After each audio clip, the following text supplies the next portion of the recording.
Sean bienvenidos.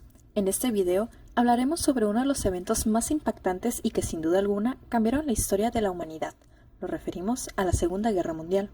Todo empezó cuando 32 países firmaron un acuerdo el 28 de junio del año de 1919, el cual fue elaborado por representantes de las grandes potencias europeas. Presidente Woodrow Wilson de los Estados Unidos y los primeros ministros de Inglaterra y Francia, David Lloyd George y George Clemenceau, acordaron imponer a Alemania derrotada el Tratado de Versalles, con una indemnización de guerra pesadísima, amputaciones de territorios alemanes, que fue tomado como una humillación para el pueblo alemán. El Tratado de Versalles puso fin oficialmente a la Primera Guerra Mundial, que pretendía devolver la paz a Europa y al mismo tiempo eliminar el potencial bélico e industrial alemán. Se creó una nueva realidad marcada por la postura imperialista de los vencedores y por el fortalecimiento del sentido nacionalista y el afán revanchista de Alemania. Otro rasgo importante fue que Alemania fue obligada a entregar todo su arsenal militar bélico. También tuvo que retirar sus tropas de la región alemana de Rin, frontera con Francia. Además, tuvo que reducir sus líneas militares. Se le prohibió unirse a Austria. Perdería además todos sus territorios coloniales en África y Asia. En Europa, el país de Alemania fue obligado a entregar las regiones de Alsacia y Lorena, que viene siendo la región de Danzig, a favor de Polonia. Alemania fue obligada a pagar una pesada indemnización, no solamente a los países que habían sido invadidos, sino también a los Estados Unidos, Inglaterra y algunas de sus colonias, fortaleciendo el imperialismo británico. También hay que considerar que Italia fue derrotada en la Primera Guerra Mundial. A pesar de haber luchado a favor de los aliados y contribuido con recursos materiales y de ser ocupado territorialmente, fue destruido durante la guerra. No consiguió ver atendida su reivindicación territorial y recibió una parte irrisoria de las indemnizaciones pagadas por Alemania. La situación de Alemania durante la Primera Guerra Mundial, la monarquía sería eliminada, considerada como la culpable del fracaso de la política alemana, y de esta forma el ejército procuró salir de la guerra como una institución victoriosa, cumplir su misión. El territorio alemán no había sido invadido durante la Primera Guerra Mundial. El sentimiento difundido por la cúpula militar pretendía llegar a la gran masa de soldados, pero también a la sociedad en general. El ejército seguirá teniendo un papel importante en la vida política y social del país. Se inició un periodo que fue conocido como la República Weimar, que se decía ser un gobierno liberal republicano, el cual sería apoyado en una nueva constitución, pero que se inició sobre el espectro de una gran crisis económica y social. El nuevo gobierno, al aceptar las imposiciones imperialistas del Tratado de Versalles, nació predestinado a vivir sobre una constante crisis. De esta manera, el gobierno socialdemócrata se convirtió cada vez más centrista y abrió la posibilidad de una constante radicalización y polarización, lo cual fue marcada por la tendencia de las fuerzas más conservadoras a unirse en torno a un proyecto común en pocos años. El partido nazi y Adolf Hitler se aprovecharían de las divisiones internas de los grupos que apoyaban al gobierno y de los que querían destruirla. Adolf Hitler comenzó a conquistar el apoyo del pueblo alemán, defendiendo una política fuerte como solución para los grandes problemas alemanes. Su propaganda era extremadamente nacionalista y xenófona, dirigida contra los judíos y comunistas, los cuales consideraba los culpables de la derrota de Alemania en la Primera Guerra Mundial. La Alemania nazi al inicio de la década de los 30 fue marcada por la intensificación de las disputas políticas y de una forma general por el avance del nazismo. El 30 de enero del año de 1933, Adolf Hitler sería nombrado canciller de Alemania. En febrero de ese año se incendiaría el Reichstag. El gobierno atribuiría la culpa a los comunistas. La amenaza comunista y la necesidad de limitar la acción de los judíos fue el pretexto utilizado para reforzar la centralización de poder alrededor del canciller Adolf Hitler. El gobierno dictatorial de Adolf Hitler, Führer, emprendió una política belicista de reorganización militar y de inversión con la industria militar, con miras a colocar en práctica su política expansionista. Estos acontecimientos desembocarían en el inicio de la Segunda Guerra Mundial. En la Primera Guerra Mundial se marcó el comienzo de una nueva era en la que respecta al control que tenían los países combatientes sobre la información que se publicaba en el mismo país o en el extranjero.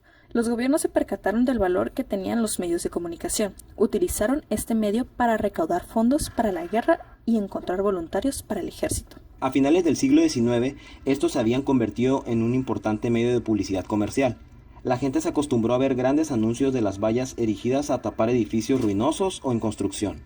Los gobiernos se percataron del valor de estas superficies y las llenaron con mensajes destinados a recaudar fondos para la guerra. encontrar voluntarios para el ejército, apelando al espíritu de colaboración y de sacrificio del pueblo. Millones de estos cárteles eran emplazados en todos los países beligerantes, siendo más numerosos en Estados Unidos, donde alcanzaron gran oportunidad, como dijo el analista de la propaganda Reagan. La función del cartel de la guerra es hacer una prueba básicamente incoherente e irracional, coherente y aceptable para el sacrificio, sufrimiento y destrucción que viola todos los principios aceptados de moralidad y vida digna. La prensa fue una gran colaboradora de las autoridades aliadas. Todos los periódicos se pusieron al servicio de la política. Al margen de los diarios florecían las revistas gráficas de caricaturas, que alcanzaron un éxito extraordinario. Incluso los personajes de dibujos animados se vieron involucrados. Por ejemplo, Warner Brothers envió a Popeye a luchar contra los japoneses. Mientras que Disney lanzó un corto en el que se muestra el pato Donald incapacitar a Hitler con un tomate. En el medio del cine se crearon secciones cinematográficas y fotográficas de los ejércitos. Se encargaban de proporcionar imágenes sobre todo aquello que podía ofrecer una imagen favorable de la potencia material y moral del ejército propio. La demanda de testimonios visuales fue tal que los ciudadanos hacían cola para comprar las imágenes. Aunque todos sabían que las fotos solo representaban una visión parcial del conflicto, habría que esperar el regreso de los soldados de a pie para descubrir el infierno que habían vivido. Los radios alemanes podían transmitir a través de ondas muy fuertes a distintos sitios de Europa. Se transmitían duros ataques a las tropas aliadas. A esto se le denomina guerra psicológica. Hitler, antes de llegar al poder, él describía que la radio es un arma terrible en manos de quienes sepan hacer uso de ellas.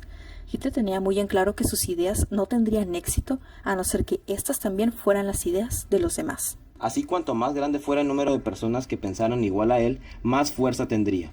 La importancia de la radio en la guerra, que es cada estado difundía información de sus enemigos para no solo informarlos, sino echar por tierra la moral de la población. Hace 70 años, el Día de la Victoria en Europa marcó el principio del fin de la Segunda Guerra Mundial. El 8 de mayo de 1945 también marcó el nacimiento de un nuevo sistema internacional de normas e ideales, concebido para garantizar la paz, seguridad y prosperidad para todas las naciones. El nombre de Naciones Unidas fue acuñado por el presidente de los Estados Unidos, Franklin Roosevelt. Se utilizó por primera vez el 1 de enero de 1942, en plena Segunda Guerra Mundial, cuando representantes de 26 naciones aprobaron la Declaración de las Naciones Unidas, en virtud de la cual sus respectivos gobiernos se comprometían a seguir luchando juntos contra las potencias del eje. La Carta Funcional de las Naciones Unidas fue el esfuerzo combinado de 50 países, cuyos representantes se reunieron en abril de 1945 en la Conferencia de San Francisco. La carta fue firmada el 26 de junio de 1945 por los representantes de los 50 países. Polonia, que no estuvo representada, la firmó más tarde y se convirtió en uno de los 51 estados miembros fundadores. Con el Holocausto y otros horrorosos crímenes todavía recientes, los países reconocieron los beneficios de un mundo con normas establecidas y valores compartidos. Los aliados establecieron el Tribunal Militar Internacional para procesar los crímenes contra la paz, los crímenes de guerra y los crímenes contra la humanidad, lo cual culminó en los juicios de Nuremberg en 1946. Fue el precursor del actual Tribunal Penal Internacional. El horror compartido también ayudó a crear la Declaración Universal de Derechos Humanos en 1948 y los Convenios de Ginebra en 1949 sobre la protección de militares y civiles en tiempos de guerra. La guerra arrasó la mayoría de las industrias y ciudades, salvo la de Estados Unidos, ya que Europa Oriental y Central, así como en Japón, quedó destruida por los bombarderos. Esto propició un auge de la industria estadounidense, que llegó a producir más de la mitad de los bienes y servicios de todo el mundo. De ahí que la ayuda estadounidense, después de que la Segunda Guerra Mundial fuera, sobrevivieron millones de seres humanos. Las consecuencias y efectos de la guerra demuestran que más de 60 millones de personas murieron, la mayoría civiles inermes. A esto se suma una reorganización socioeconómica política internacional, en el que Estados Unidos nace como superpotencia al igual que la Unión Soviética. También el mundo ingresa en la era nuclear, liderado por la hegemonía de la Unión Soviética en los comunistas y Estados Unidos en el mundo capitalista. De poco sirvió la experiencia de la Segunda Guerra Mundial, pues se inicia una nueva etapa de conflictos y guerras. Por más de 40 años se divide el mundo y genera lo que hoy se conoce como la Guerra Fría, que fue la lucha entre las potencias capitalistas y comunistas por establecer su dominio en el mundo, especialmente Estados Unidos y Rusia. Los intentos de estabilizar la paz internacional surgen de organismos internacionales con excelentes buenas intenciones, pero el control tras el trono lo tienen las potencias y tal es el caso del Consejo de Seguridad. de la Organización de las Naciones Unidas, que tendría como finalidad proporcionar herramientas que faciliten solucionar conflictos dentro y fuera de sus fronteras entre las naciones soberanas. Es así como se redacta la Carta de las Naciones Unidas, que obliga a los Estados miembros a solucionar sus diferencias por medios pacíficos. Esta responsabilidad de intermediación recaerá en el Consejo de Seguridad, que estará conformado por 15 naciones, entre las que están de manera permanente las potencias que ganaron la guerra, y que tiene como embaucador privilegio el derecho a vetar. Para hacer cumplir sus decisiones, el Consejo puede imponer sanciones económicas a los países que amenacen la paz. Puede enviar misiones de paz a las zonas en conflicto para imponer un acuerdo de paz. Como último recurso, el Consejo puede autorizar a coaliciones de Estados miembros a utilizar la fuerza para resolver un conflicto. No obstante, es bueno reiterar el poder de veto que tienen algunas naciones en el seno del Consejo. Aunque en más de una oportunidad se ha cuestionado el papel de la ONU, hay que reconocer que muchas de las decisiones han tenido efectos acertados en la vida de millones de seres humanos. Con el fin de la Segunda Guerra Mundial, también se registraron múltiples avances tecnológicos y científicos. Si bien la intención de las investigaciones estaba enfocado a una guerra de sabios que permitiera desarrollar nuevas tecnologías para la guerra, muchas de estas sirvieron para fines pacíficos en la posguerra. Por ejemplo, la invención del radar y la liberación de la energía atómica, los avances en materia médica, el motor turborreactor y los antibióticos. Otro logro en la posguerra fue el proceso de la descolonización, es decir, la pérdida de posesiones coloniales de los países europeos, inmensos territorios en Asia, África y Pacífico. Son hoy independientes y libres del yugo imperialista. También podemos ver el día de hoy obras que se crearon inspiradas en este periodo bélico, que abarcan desde libros, películas y documentales como mostramos a continuación. El diario de Ana Frank es la historia llena de experiencias horribles de una familia judía ocultándose de los nazis. Durante ese tiempo, Ana dedica su tiempo a leer diferentes novelas y sobre todo a escribir en un diario, que poco después se convertiría en uno de los libros más famosos de la historia. La vida es bella. Un camarero italiano judío es enviado a un campo de concentración nazi. Allí protege la inocencia de su hijo, fingiendo que su encarcelamiento es un intrincado juego.